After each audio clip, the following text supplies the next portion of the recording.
Oke. Puji Tuhan, selamat pagi buat kita semua. Saya percaya Tuhan akan memberkati kita pagi hari ini. Pagi hari ini saya akan menyampaikan firman Tuhan dengan judul Rahasia Sukses dalam Pelayanan. Rahasia Sukses dalam Pelayanan. Judulnya sih menarik Bapak Ibu Saudara ya. Tapi saya percaya isinya pun menarik. Kenapa? Karena isinya adalah firman Tuhan. Memang kita pendeta-pendeta ini harus pintar membuat judul khotbah supaya pendengarnya itu mereka tertarik. Kalau judulnya sudah nggak menarik, saudara-saudara, pendengarnya sudah mundur duluan. Memang membuat judul yang menarik itu dibutuhkan kreativitas dan berpikir sedikit lebih keras, Bapak Ibu Saudara ya. Oke, Bapak Ibu Saudara yang dikasihi oleh Tuhan, pagi ini saya akan memulai dari sebuah kisah penjual sandal. Di satu daerah, di satu kota, di sebuah negara, di kota itu semua penduduknya, masyarakatnya, tidak ada yang pakai sandal atau sepatu. Memang budayanya di daerah itu seperti itu. Kemudian ada sebuah perusahaan sandal dan sepatu yang terbesar. Lalu perusahaan itu mengirim tim ke daerah tersebut untuk menjual sepatu dan sandal di situ. Ketika tim diutus ke sana, ketika sampai mereka di tempat itu, mereka lihat masyarakatnya, tidak ada yang pakai sandal, tidak ada yang pakai sepatu. Lalu mereka telepon itu pemimpinnya. Mereka bilang, aduh Bapak keterlaluan, Bapak kurang ajar. Bapak tahu kan, kota ini, masyarakat di sini tidak pakai sepatu, tidak mau pakai sandal. Tapi kenapa Bapak kirim kami ke sini? Bapak keterlaluan. Mereka marah-marah, kemudian mereka pulang kembali, Bapak Ibu Saudara. Kemudian, yang berikutnya, pemimpin dari perusahaan ini, dia kirim lagi, satu tim lagi. Diperlengkapi, kemudian dikirim, kemudian mereka berangkat. Ketika mereka berangkat ke daerah itu, mereka sampai di situ, dia lihat, waduh, penduduk di sini satu pun tidak ada yang pakai sandal atau sepatu. Wih, mereka semangat. Wah, ada peluang untuk kita bisa menjual lebih banyak sandal dan sepatu di sini. Kemudian mereka atur strategi, kemudian mereka jual dan mereka mencoba berbagai cara supaya bagaimana supaya orang bisa beli sandal dan sepatu di situ. Dan akhirnya orang-orang di situ mereka tertarik untuk membeli sepatu, mereka senang beli sandal dan semua yang mereka bawa barang di situ habis laris terjual. Kemudian dia telepon lagi pemimpinnya, Pak kirim lagi barang, sudah habis. Ternyata di sini, waduh, sangat laris sekali. Ada peluang yang sangat bagus. Bapak Ibu Saudara yang dikasihi oleh Tuhan, dari kisah ini mengingatkan kepada kita bahwa kita sebenarnya dipanggil untuk mengubah keadaan, bukan untuk diubah keadaan. Saudara yang dikasihi oleh Tuhan, minggu yang lalu ada dua orang hamba Tuhan datang ke gereja kami. Mereka ceritanya mencari tempat pelayanan, Bapak Ibu. Lalu saya tanya kepada mereka, Bapak sebelum di sini, apakah Bapak pernah pelayanan? Lalu dia bilang, iya kami pelayanan di Kalimantan, di pedalaman. Terus bagaimana ceritanya di sana? Mereka cerita, di daerah itu gerejanya besar Pak, jemaatnya banyak. Tetapi sayang, di daerah itu tidak ada orang yang mau ke gereja. Hanya Paskah dan hari Natal mereka mau datang ke gereja. Selain itu, mereka tidak mau datang ke gereja. Dan mereka tidak peduli dengan kehidupan pendeta yang melayani di situ. Jadi kami di sana susah untuk makan, kami jadi orang miskin dan kami memutuskan meninggalkan tempat pelayanan itu. Mendengar itu Bapak Ibu Saudara, lalu saya bilang, kalau tempat pelayanan di desa itu, di Kalimantan itu sudah gereja besar, maju, rajin perpuluhan, Bapak Ibu tidak perlu diutus ke sana. Justru karena mereka, tempat itu membutuhkan pelayan, maka Bapak dan Ibu diutus ke sana. Jadi mestinya Bapak Ibu diutus ke sana untuk mengubah itu jemaat, untuk mengubah daerah itu supaya mereka percaya kepada Yesus. Lalu saya bilang, saya percaya tidak ada gereja yang miskin. Saya percaya tidak ada daerah yang miskin. Gereja semua kaya, jemaat semua kaya. Tergantung bagaimana kita mampu mengolahnya, yang miskin menjadi kaya. Kemudian si hamba Tuhan itu mereka terdiam, dia dengar, mungkin mereka sedikit kecewa dan sakit hati, tapi yang penting saya sudah menyampaikan isi hati saya. Bapak Ibu Saudara yang dikasihi oleh Tuhan, kita dipanggil untuk mengubah orang. Kita dipanggil untuk mengubah keadaan. Untuk mengubah keadaan itu tidak mudah. Memang pelayanan tidak ada ceritanya yang mudah. Kalau pelayanan itu mudah, tidak ada yang lari dari pelayanan. Justru karena pelayanan tidak mudah, kita membutuhkan Roh Kudus. Saudara, pagi hari ini saya ingin berbagi kepada kita semua tentang strategi dalam pelayanan. Saya berharap Roh Kudus bisa menolong kita. Di dalam Matius 13 ayat 44, firman Tuhan berkata begini, hal kerajaan sorga itu seumpama harta yang terpendam di ladang, yang ditemukan orang, lalu dipendamkannya lagi. Oleh sebab sukacitanya, pergilah ia menjual seluruh miliknya, lalu membeli ladang itu. Saya merenungkan Bapak Ibu Saudara, strategi yang jitu dalam pelayanan adalah ayat ini. Kenapa Bapak Ibu Saudara? Dari ayat ini paling tidak ada 4 langkah yang kita bisa lihat. Yang pertama melihat atau menemukan. Yang kedua muncul keinginan, ketertarikan. Kemudian yang selanjutnya baru ada usaha. Setelah berusaha baru sampai kepada tahap memiliki. Kerajaan surga itu seumpama harta yang terpendam di ladang, ditemukan orang, lalu dipendamkannya lagi. Oleh sebab sukacitanya, pergilah ia menjual seluruh miliknya, lalu membeli ladang itu. Bagaimana orang bisa tertarik kepada Yesus? Mereka tidak pernah melihat sesuatu. Bagaimana orang bisa tertarik dengan kerajaan Allah? Mereka tidak pernah melihat, menemukan. Bagaimana mereka berusaha? Tidak akan mungkin, saudara-saudara. Tapi langkah yang terutama yang harus kita kerjakan sebagai hamba-hamba Tuhan adalah membawa setiap orang yang kita layani untuk melihat dan menemukan kebenaran yang sejati dalam kerajaan surga. Membawa setiap orang untuk melihat dan menemukan. Bapak Ibu Saudara, menemukan belum tentu memiliki loh ya. Menemukan berbeda dengan memiliki. Menemukan harta yang terpendam, dia sudah temukan tapi belum memiliki. Dia memiliki setelah dia berusaha dan menjual miliknya. Bapak Ibu Saudara yang dikasihi oleh Tuhan, kenapa jemaat atau orang-orang yang kita layani masih ada yang tidak tertarik untuk datang ibadah, tidak tertarik untuk ke gereja, tidak tertarik untuk pelayanan, tidak tertarik untuk memberi? Karena mereka belum masuk ke tahap melihat dan menemukan. Orang kalau sudah menemukan, melihat, dia pasti ada keinginan, ada ketertarikan. Setelah dia tertarik, baru dia berusaha. Dia menjual seluruh miliknya. Menjual berarti ada pertukaran. Firman Tuhan berkata, dengan sukacita dia menjual seluruh miliknya. Tidak berat untuk menjual semua kekayaannya demi untuk mendapatkan hal yang paling terpenting. Hal yang terpenting di dalam kerajaan Allah adalah kebenaran, yaitu Yesus sendiri. Saudara yang dikasihi oleh Tuhan, di dalam pelayanan kita sering menemukan orang-orang seperti itu. Di tempat kami, saya kadang mengamat-amati jemaat itu, saudara, karena seorang gembala itu tahu domba yang dia layani itu kerohaniannya seperti apa. Kadang saya amat-amati, saya lihat dia, kenapa sih orang ini kok nggak bertumbuh-bertumbuh? Kenapa orang ini kalau dikotbahin kok sepertinya tidak ada ketertarikan? Saudara. Sudah diajar, sudah dibaptis, sudah dimuridkan, tentang keselamatan sudah disampaikan, tapi sepertinya kok mati respon terus, tidak ada kehidupan. Saudara yang dikasihi oleh Tuhan, memang pergumulan buat kita.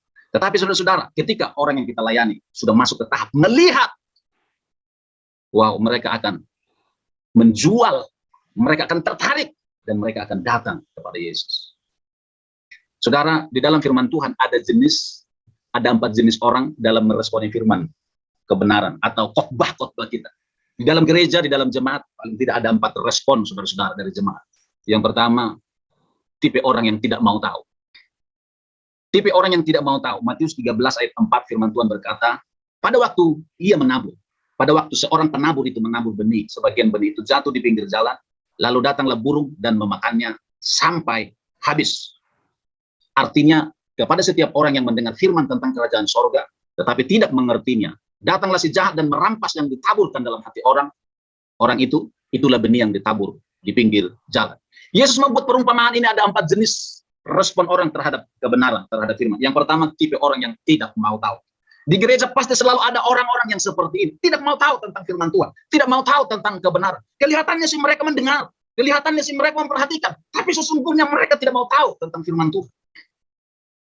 Saudara, orang yang seperti ini, saudara-saudara, orang yang sudah tertutup dengan kebenaran. Yesus menemukan orang Farisi, orang Saduki adalah tipe orang yang seperti ini. Mereka mendengar, tetapi tidak memperhatikan. Hatinya, telinganya tertutup, matanya sepertinya terbuka, tetapi tidak sungguh-sungguh memperhatikan. Di jemaat, orang-orang yang kita layani, pasti selalu ada orang-orang seperti ini. Bapak Ibu Saudara, tidak mengerti firman Tuhan. Kenapa tidak mengerti? Tidak ada kerinduan, tidak ada keinginan. Bagaimana orang bisa mengerti tidak ada keinginan? Tidak mengerti firman, bagaimana mereka bisa yakin firman? Kalau dia tidak mengerti. Bapak Ibu Saudara, mengerti dengan yakin beda loh Bapak Ibu Saudara ya.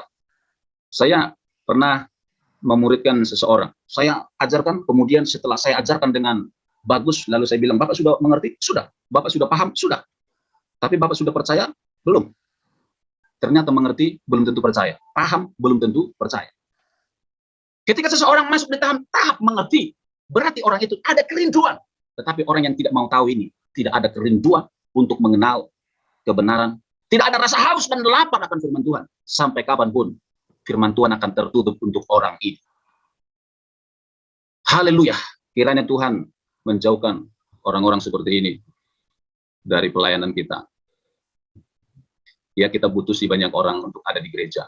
Tapi lebih baik kalau Tuhan kasih 10 orang, Tuhan kasih orang-orang yang betul-betul meresponi haus akan firman. Oh Pak, tapi tugas kita kan untuk mengubah orang. Iya, kita masuk nomor 2.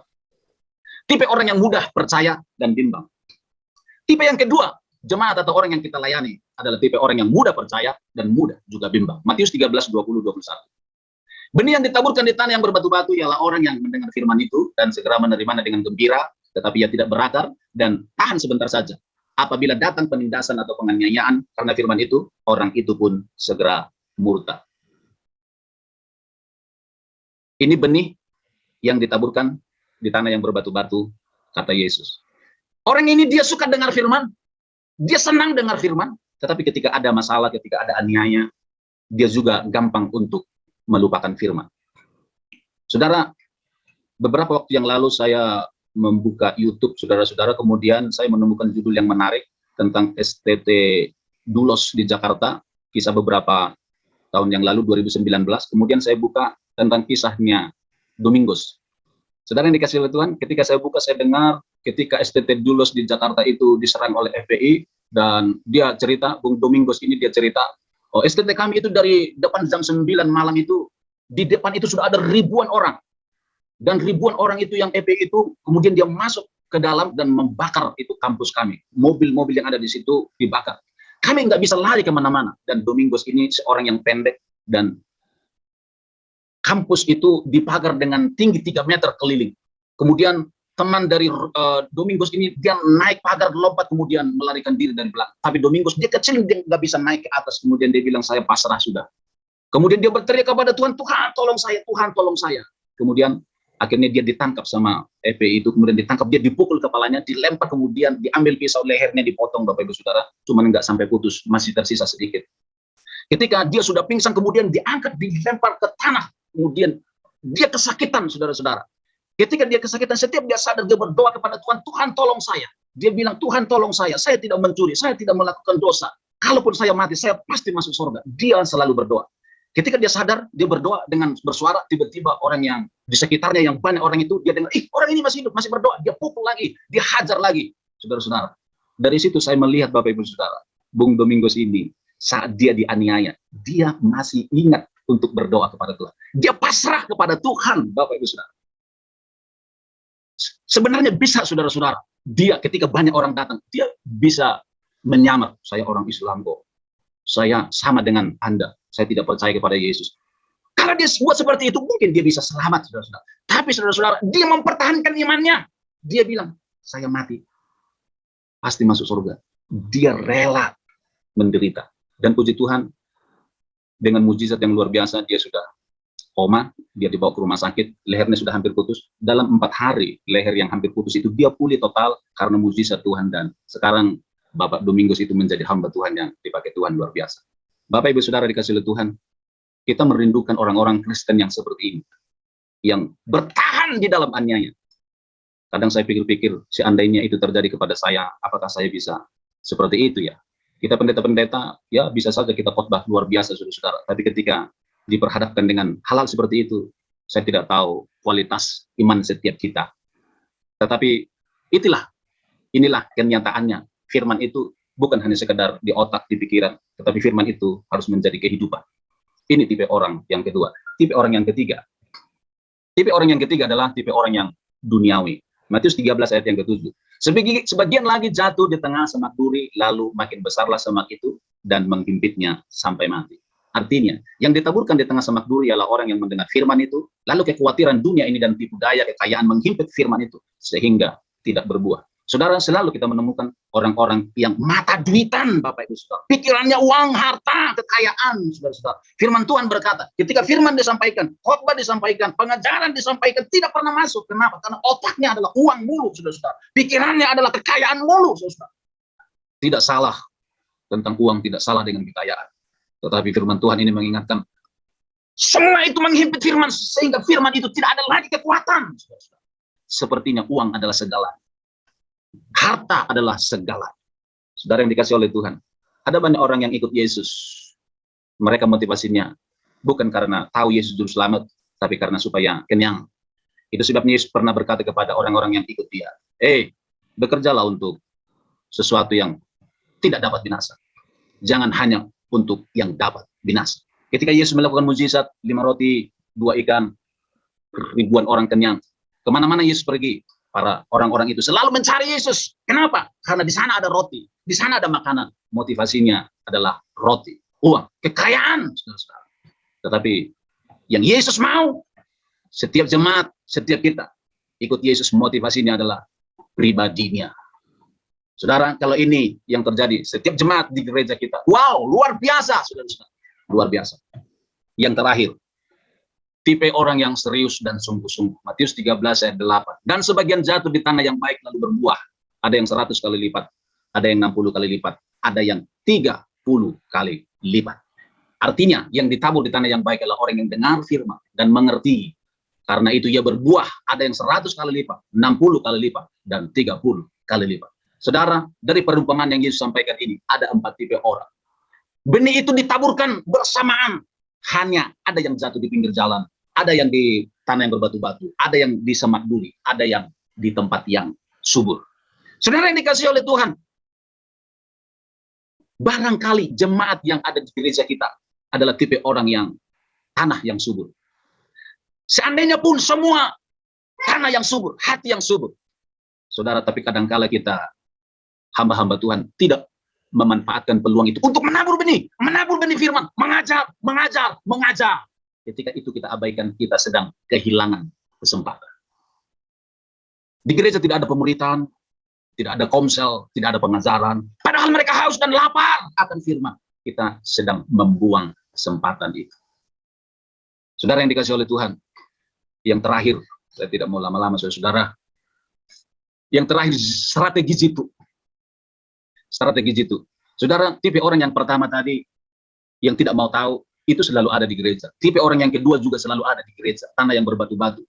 Gampang percaya, tapi gampang juga untuk bimbang. Tipe orang yang ketiga juga, yang mata duitan, duniawi, itu juga ada di gereja kita.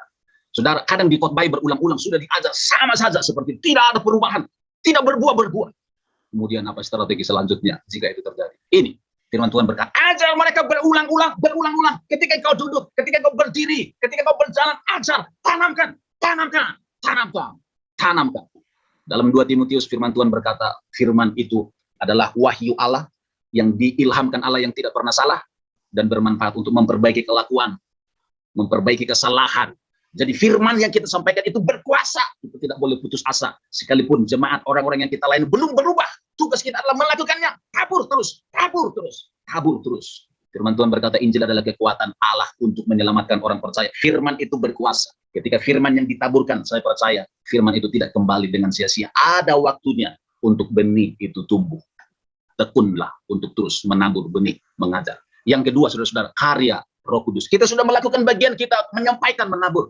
Bagian selanjutnya kita harus kasih kesempatan kepada Roh Kudus untuk menginsafkan orang itu, menyadarkan orang itu, saudara. Bagian kita mengajar, kita tidak bisa membuat orang percaya. Yang bisa membuat orang percaya itu pekerjaan Roh Kudus. Kita siapa? Kita hanya pelayan yang dipercaya Tuhan untuk menyampaikan. Kalaupun ada orang yang kita layani, mereka berubah, itu pekerjaan Roh Kudus, bukan kita yang hebat, Bapak Ibu Saudara. Firman yang kita sampaikan sama, firman itulah yang mengubah orang itu. Yang terakhir, mendoakan. Paulus berkata, hikmat dan pengertian, roh pengenalan akan Tuhan, supaya setiap orang yang kita layani, setiap jemaat itu dikasih Tuhan hikmat pengertian. Saya selalu berdoa setiap hari kepada jemaat yang saya layani, Tuhan, si orang ini buka pikirannya, buka hatinya, supaya orang ini terus tidak tertutup terhadap firman, supaya dia ngerti firman, supaya dia ngerti karya salib, supaya orang ini sungguh-sungguh menyerahkan diri kepada Tuhan. Kalau seseorang sudah menemukan harta yang terpendam itu, kebenaran di dalam Yesus, kebenaran yang ada di dalam salib, saudara tidak perlu disuruh-suruh ke gereja, tidak perlu disuruh pelayanan, hati mereka akan dengan sungguh-sungguh mencari Tuhan, saudara. Jadi tugas kita, bawa setiap jemaat untuk menemukan harta yang terpendam, harta yang ada di dalam Yesus, kebenaran itu, kebenaran tentang salib, saudara. Kiranya Tuhan menolong dan memberkati kita hari ini sampai selama-lamanya. Mari kita berdoa. Bapak, kami bersyukur untuk firman-Mu pagi hari ini. Hamba-Mu berhenti untuk menyampaikan. Roh Kudus berbicara lebih lagi di hati setiap kami, supaya firman-Mu mengubahkan menjadi daging dalam kehidupan setiap kami hamba-hamba-Mu. Di dalam nama Tuhan Yesus kami berdoa. Haleluya. Amin. Waktu selanjutnya saya serahkan kepada yang bertugas. Tuhan memberkati. Kami persilakan Bapak Yoel.